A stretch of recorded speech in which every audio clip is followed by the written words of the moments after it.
Isang mapagpalang araw po sa ating lahat. Kumusta po kayo? Sana po ay okay po tayong lahat. Ngayon po ay araw ng linggo at muli po tayong sasagot ng isang katanungan. At patungkol po itong muli sa kaligtasan. Hindi po tayo aalis sa topic na ito hanggat hindi po natin nasasagot lahat ang katanungan patungkol po dito sa topikong ito. Bagamat marami pa akong katanungan dito na ating sasagutin, pero gusto ko pong tapusin itong topic na ito para po isahan nating masagot. So ang tanong po sa araw na ito ay paano ako maliligtas? Ito po ay napaka-personal na katanungan at isang simple ngunit malalim na tanong sa ating lahat. At ito po ay isang pinakamahalagang tanong na maaring itanong ng bawat isa. So, paano ako maliligtas? So, ang deal po kung saan tayo magpapalipas ng walang hanggang buhay, pagkatapos ng ating buhay sa mundong ito, so wala na pong pinakamas mahalaga issue para sa ating walang hanggang tadhana. Sa kabutihang palad, napakainam po dahil ang Biblia po ay napakalinaw kung paano tayo maliligtas o paano maliligtas ang isang tao. Sasagutin po ng isang taong nagtatanong sa Biblia, paano daw ba siya maliligtas.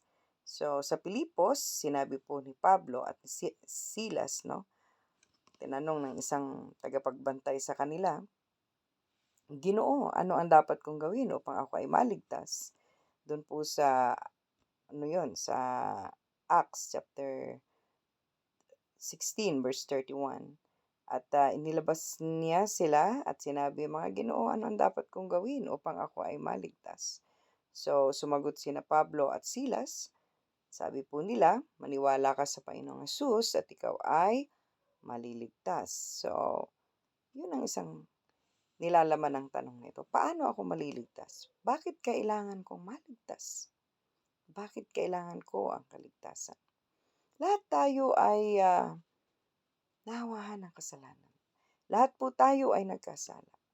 Maliwanag po yan sa Romans chapter 3 verse 23. Sapagkat ang lahat ay nagkasala at hindi nakakaabot sa kaluwalhatian ng ating Diyos. Tayo ay ipinanganak na may kasalanan. No? Doon sa awit 51:5, sabi niya doon, ipinaglilihi ka pa lamang. Basahin natin, sabi niya, masdan ako at isinilang sa kasalanan at sa kasalanan ay ipinaglihi ako ng aking ina. So, pinaglilihi pa lamang tayo ng ating ina. Tayo po ay makikita dito na nagkasala na. So, wala pong hindi nagkasala sa harapan ng ating Diyos.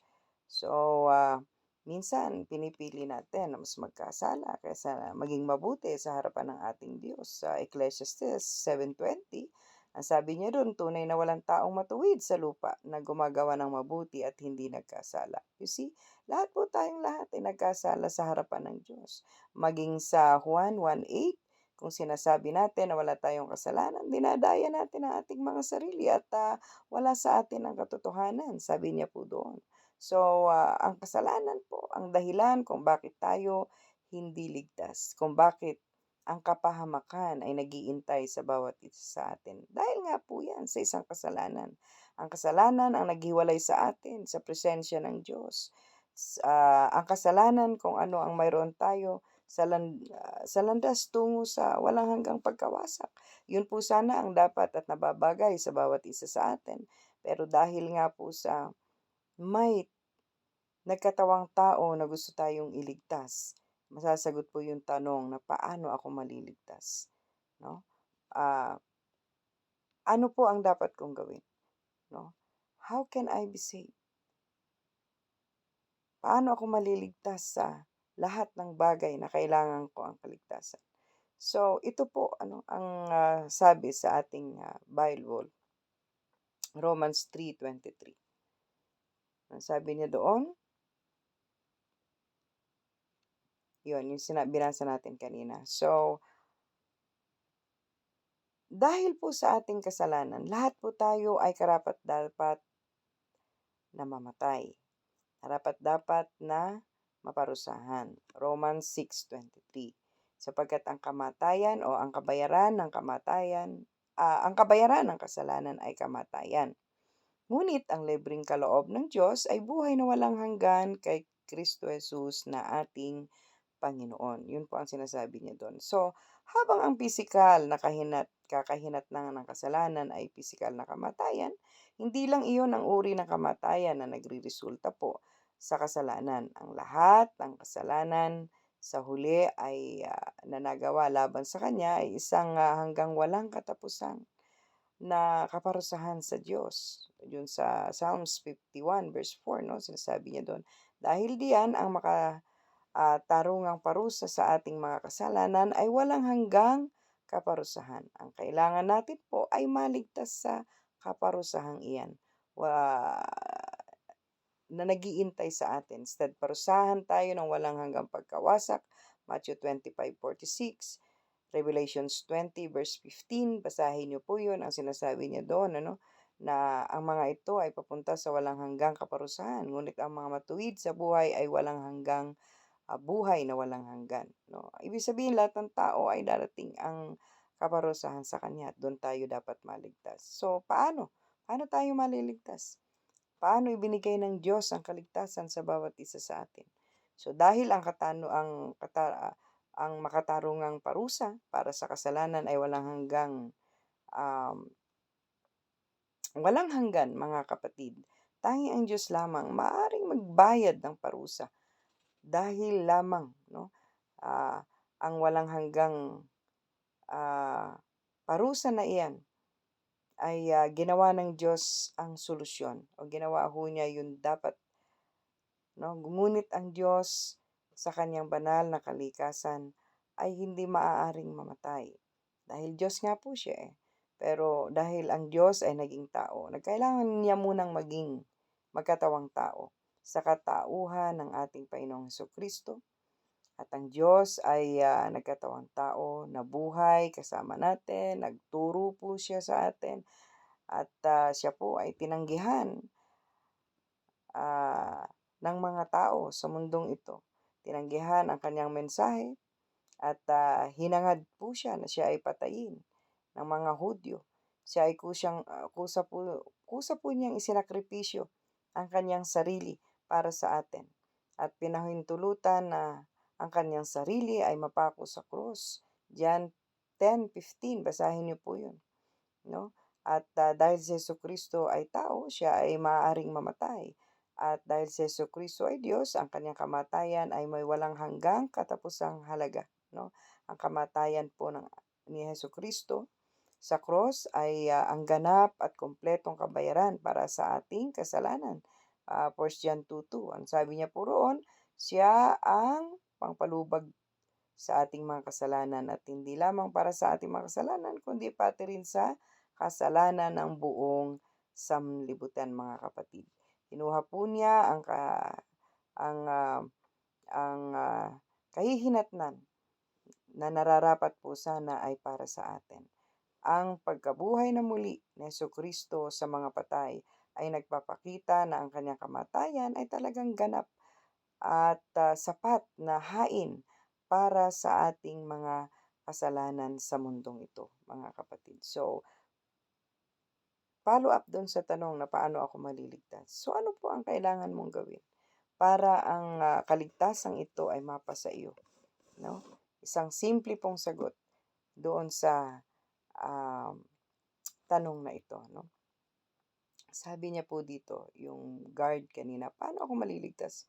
Manampalataya ka sa Panginoong Hesukristo at ikaw ay maliligtas. Acts 16:31. Nagawa na ng Diyos ang lahat ng gawain. Binigay niya ang kanyang bugtong na anak ng ating Panginoong Hesukristo. So, ang kailangan mo lang gawin, kapatid, anak, sa araw na ito ay tanggapin siya sa pamamagitan ng pananampalataya sa Kanya. Ang kaligtasang inaalok ng Diyos mula sa Efeso chapter 2 verse 8 to 9, sabi niya doon, sapagkat sa biyaya kayo ay naligtas sa pamamagitan ng pananampalataya at hindi ito sarili ninyong gawa. Ito ay kaloob ng Diyos, hindi bunga ng inyong mga gawa upang walang sinumang sa inyo ay makapagmayabang na ang kaligtasan niya ay ginawa niya bagkus ito ay kusang loob na ibinigay sa atin ng ating Panginoong Hesus. So buong tiwala lamang po ang kailangan nating gawin sa ating Panginoong Kristo na siyang nagbayad sa ating mga kasalanan. So magtiwala lamang tayo bilang kabayaran sa ating mga kasalanan. Manampalataya ka sa Kanya, 'no? At hindi ka mapapahamak, John 3:16, sapagkat gayon na lamang ang pagsinta ng Diyos sa sanlibutan at ibinigay niya ang kanyang anak upang ang sinumang manampalataya sa kanya ay magkaroon ng buhay na walang hanggan. So, ang Diyos ay nag-aalok sa iyo ng kaligtasan bilang isang regalo. Ang kailangan mo lang gawin ay tanggapin ang ating Panginoon Kristo na siyang daan ng iyong kaligtasan. Sabi niya rin sa John 14:6, no? Sinabi sa kanya ni Jesus, "Ako ang daan at ang katotohanan at ang buhay." No, walang makakapunta sa Ama kung hindi sa pamamagitan ko. So, anak, kapatid, sa gabing ito, natanggap mo na ba ang sa pamagitan ng pananampalataya ang Panginoong Kristo bilang iyong tagapagligtas? Dahil sa ito ay iyong narinig sa araw na ito. Kung ikaw ay nakahanda upang tanggapin ang kaligtasan at ito rin po ay iyong katanungan sa iyong sarili kung paano ka maliligtas, nais kitang ipanalangin sa gabi ito sa isang simpleng panalangin at pwede mo itong gayahin bilang isang pagpapakita ng taus-pusong pagsisisi at pagtanggap sa ating Panginoong Kristo. Nais kitang ipanalangin at ikaw ay sumabay sa oras na ito. Ama, sa oras na ito, taos-puso ko pong tinatanggap na ako ay nagkasala sa iyong harapan. Tulad nga po ng sinasabi mo, ang lahat ay walang makakasumpong ng kaluwalhatian mo. Lahat po kami ay nagkasala sa iyong harapan. Kaya Ama, kinikilala ko po na ako ay isang makasalanan at kailangan ko po ng kaligtasan. At ang kaligtasan ito ay hindi ko makakamit sa pamamagitan ng aking mga gawa at kabutihang loob, sapagkat ito po ay ibinigay mo sa bawat isa sa amin sa pamamagitan ng iyong anak na nagkatawang tao na ang Panginoong Kristo upang ang sinumang manampalataya at maniwala sa Kanya ay magkakaroon ng kaligtasan, ng buhay na walang hanggan. Kaya Ama, sa oras na ito, tinatanggap ko ang Panginoong Kristo bilang aking tagapagligtas at tagahugas ng aking mga kasalanan at ilista mo po ang aking pangalan sa libro ng buhay upang ako po ay hindi maparusahan pagdating ng panahon, bagkus magkaroon po ako ng walang hanggang buhay at kaligtasan mula sa kaparusahan na nagiintay sa bawat nagkasala sa iyo.